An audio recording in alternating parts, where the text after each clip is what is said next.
Magandang umaga po sa ating takapinig. Dito po tayo ulit sa ating programang After Dark. Ito po yung ng lingkod, Katutay. At binabati ko po ang ating mga taxi driver dyan sa Santa Mesa na naka-check-in pa, kasama ang kanilang mga chicks at hindi ang kanilang asawa. At saka mga iba pang mga taxi driver na naglulugaw dyan sa may LQ, dyan sa B. Fabella Street.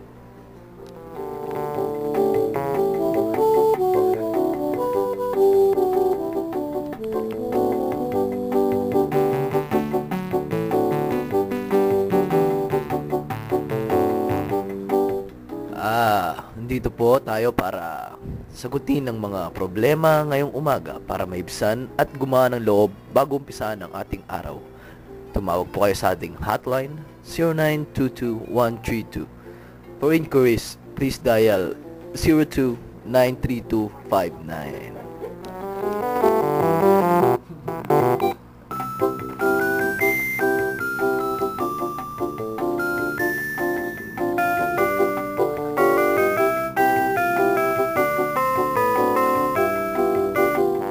We have a caller from line 1. Magandang umaga sa iyo.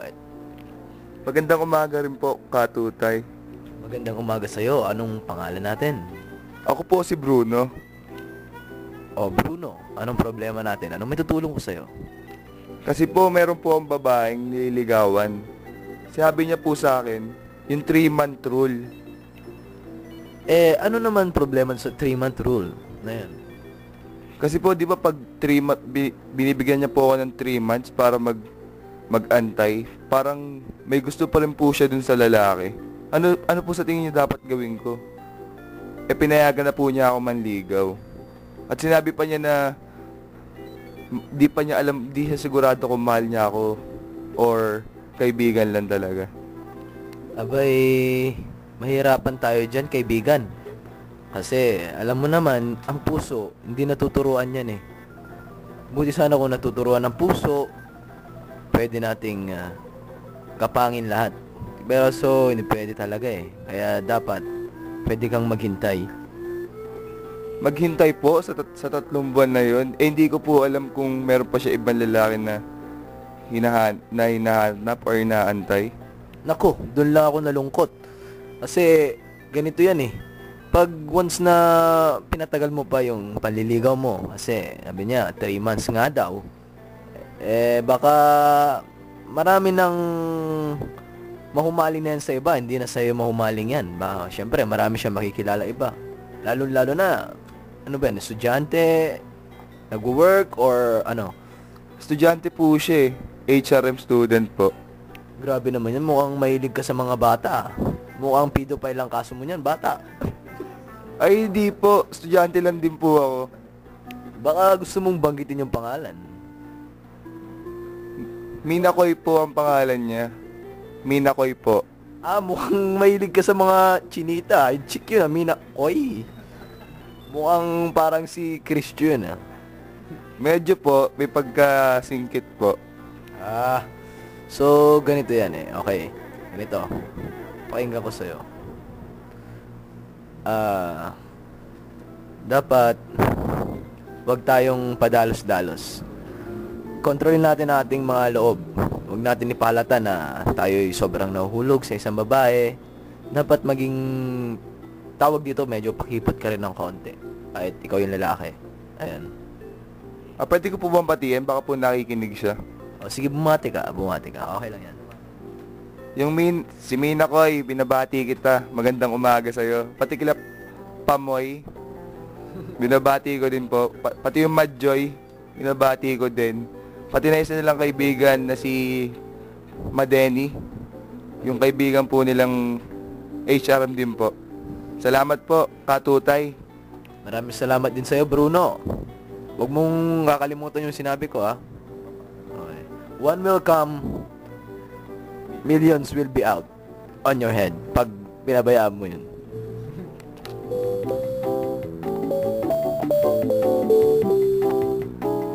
Ayan po ating caller na si Bruno. And gusto ko lang pong batiin ang ating mga tindera dyan sa palengke ng tuyot sa tinapa. Patabi na lang ako ng 2 balot ng tinapa. Tawaran ko na lang, 40 na lang dalawa, okay? Maraming salamat. Oy, Celia, yung pagkain dyan, wag mong ubusin. Lakas mo kumain eh.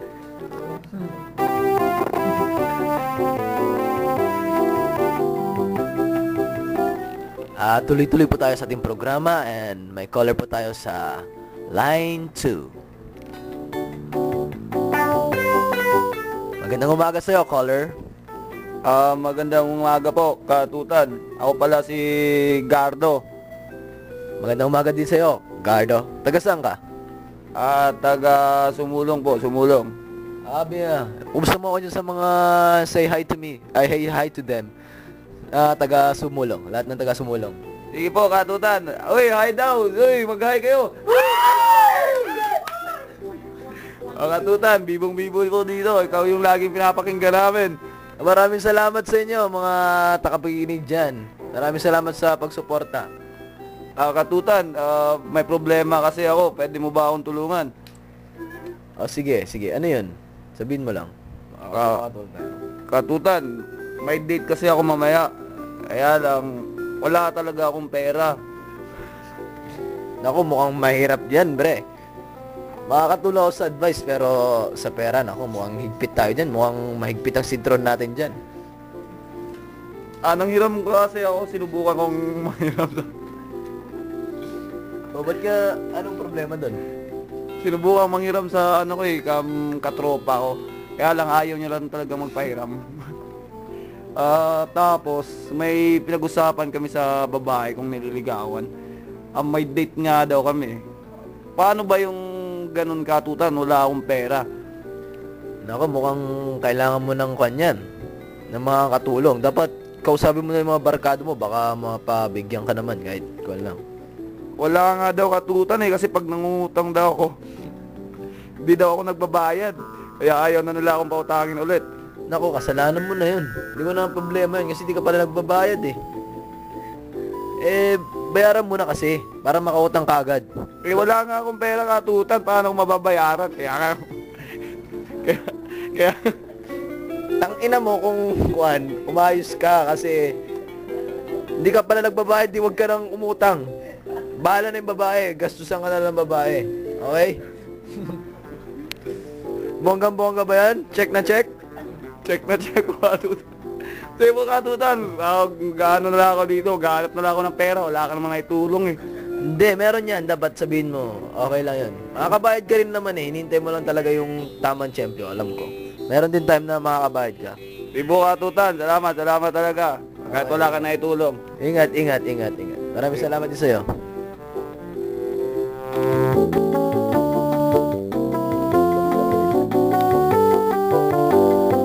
Ayan po ang ating caller na si Bruno ng Sumulong. Maraming salamat po sa mga tagapakinig na dito sa Sumulong.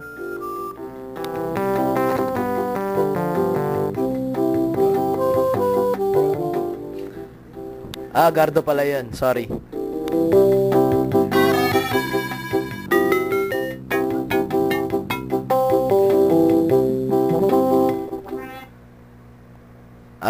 Binabati ko ang ating tagapakinig dyan sa probinsya ng Ilocos na imbag na bigatyo amin, kakabsat.